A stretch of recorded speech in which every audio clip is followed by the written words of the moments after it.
Hai, apa khabar kepada semua anak-anak murid cikgu yang berada di luar sana? Anda apa khabar? Cikgu harapkan anda semua sihat-sihat belaka. Dan bagi yang mereka yang tidak sihat tu, perlu jaga kesihatan diri dan asyik mengamalkan kebersihan diri. Untuk hari ini, kita akan masuk kepada tajuk menyelesaikan masalah yang melibatkan pinjaman. Okey, jadi standard pembelajaran untuk kita hari ini adalah untuk menyelesaikan masalah yang melibatkan pinjaman. Objektif pembelajaran kita untuk hari ini ialah pada akhir pelajaran, kamu semua mesti menyelesaikan masalah yang melibatkan pinjaman yang diberikan. Kriteria pembelajaran ialah anda semua mesti menyelesaikan soalan kuizi yang terdapat dalam Google Classroom anda masing-masing, yang mana anda harus boleh mengira sekurang-kurangnya 3 daripada 5 soalan pengiraan masalah yang melibatkan pinjaman dengan betul. Jadi, tumpukan perhatian dan kamu pasti boleh menjawab soalan yang dikemukakan. Okey, sekarang kita hendak pergi kepada contoh untuk soalan-soalan penyelesaian masalah. Okey, antara soalan dia adalah berbunyi begini, iaitu pada contoh ke-21 yang anda boleh dapati daripada buku teks anda yang berbunyi, Amira ingin membeli sebuah kereta dan telah membayar wang pendahuluan sebanyak 4,800. Baki bayaran yang akan dijelaskan melalui pinjaman kenderaan. So, ini kereta yang telah dibeli oleh Amira. So, soalan dia tanya, nyatakan kelebihan dan kekurangan pinjaman kereta yang dipilih oleh Amira. Okey, sekarang kita melihat kepada kelebihan dan keburukan pinjaman kenderaan.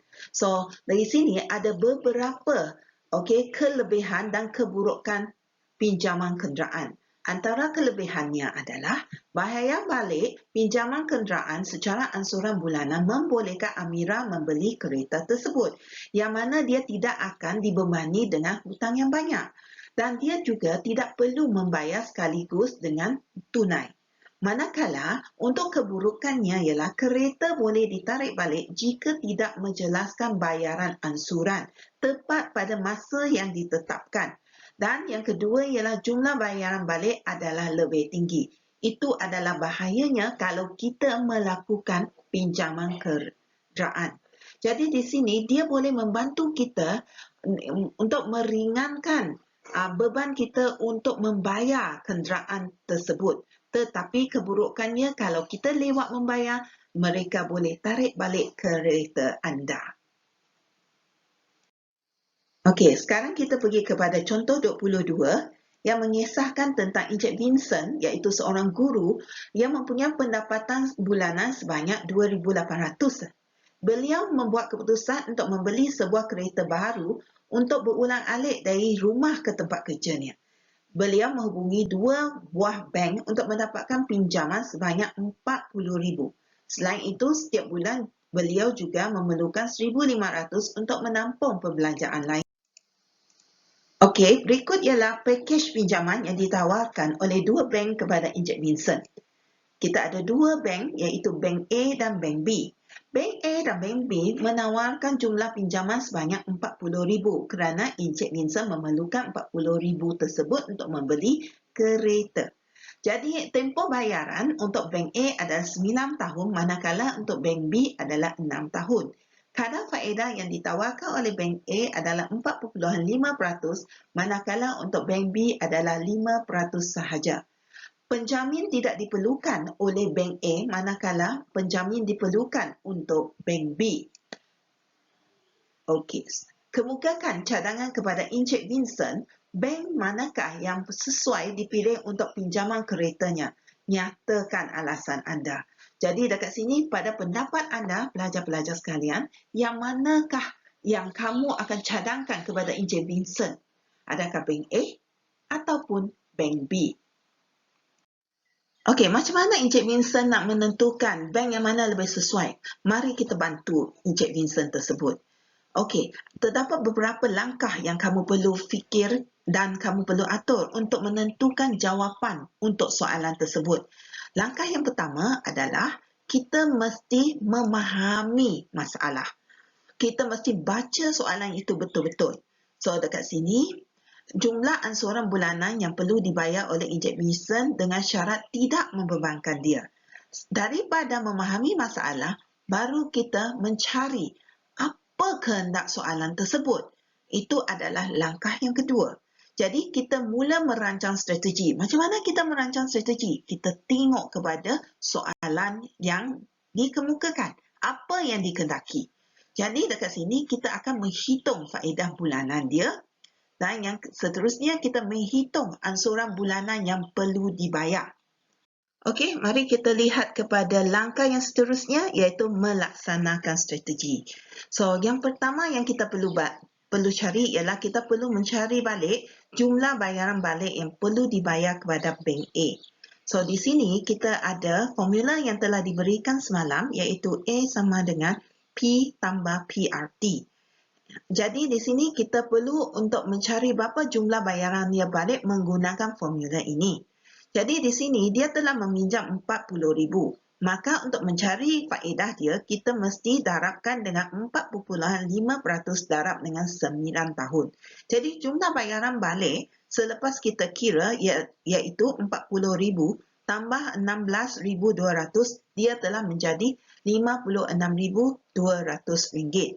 Jadi ansuran bulanan dia adalah RM56,200 bahagi dengan 108. Maaf, dia bukan 180. Dia sebenarnya 108 yang mana yang mana dia didarab dengan 12. 9 darab dengan 12 bulan. Dengan ini, maka jumlah ansuran bulanan yang perlu dibayar oleh Encik Vincent ini adalah bernilai RM520.37. Sekarang, mari kita pergi kepada jumlah bayaran balik yang akan dibayar kepada Bank B oleh Encik Vincent. Jadi di sini sama juga formulanya, yang membezakan dia adalah kepada faedah dan juga tempoh masa pinjaman tersebut. Jadi di sini bila anda perhatikan bahagian ini, dia adalah berbeza. 40,000 ini dipinjam oleh Encik Vincent. Dan 40,000 ini darab dengan 5%, darab dengan 6 adalah faedah yang dikenakan oleh bank tersebut. Jadi jumlah bayaran balik adalah 40,000 tambah dengan 12,000 iaitu sebanyak 52,000. Maka bayaran ansuran dia juga berbeza iaitu 52,000 bahagi dengan 72. Dari mana datangnya 72 ini? 72 ini datang daripada 6 tahun darab dengan 12 bulan. Jadi jumlah bayaran ansuran dia setiap bulan adalah RM722.22. Dan akhirnya langkah yang terakhir iaitu langkah yang keempat iaitu membuat kesimpulan. Jadi Encik Vincent akan berfikir yang manakah pilihan yang lebih baik untuknya. Adakah Bank A ataupun Bank B.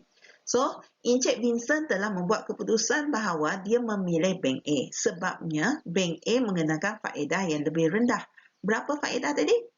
4.5. Manakala untuk Bank B berapa?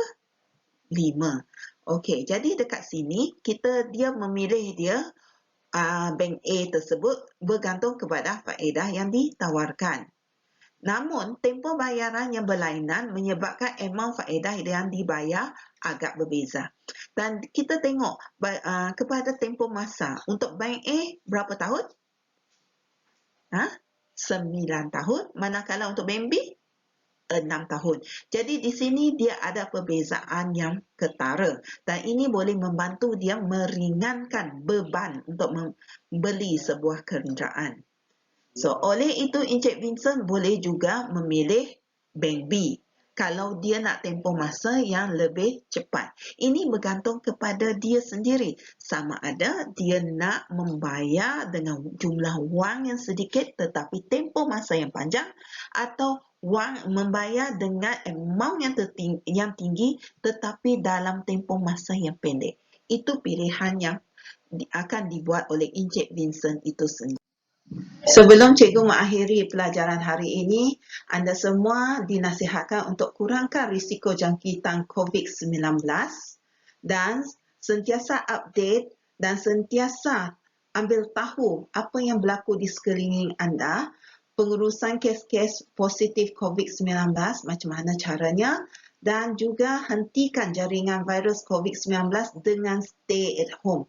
Kita boleh lakukannya bersama-sama untuk hentikannya. Jadi ini adalah paparan yang cikgu nak share bersama dengan anda bahawa kita sudah dalam risiko yang agak membimbangkan. Jadi kita mesti hentikan jaringan virus COVID-19 ini. So, sekian, terima kasih. Untuk dapatkan video, sila layari YouTube Mama Maths dan subscribe. Video ini akan dimuat turun setiap hari sepanjang Perintah Kawalan Pergerakan. Ingat sentiasa stay at home dan jaga kebersihan diri selalu. So, dengan itu, bye-bye.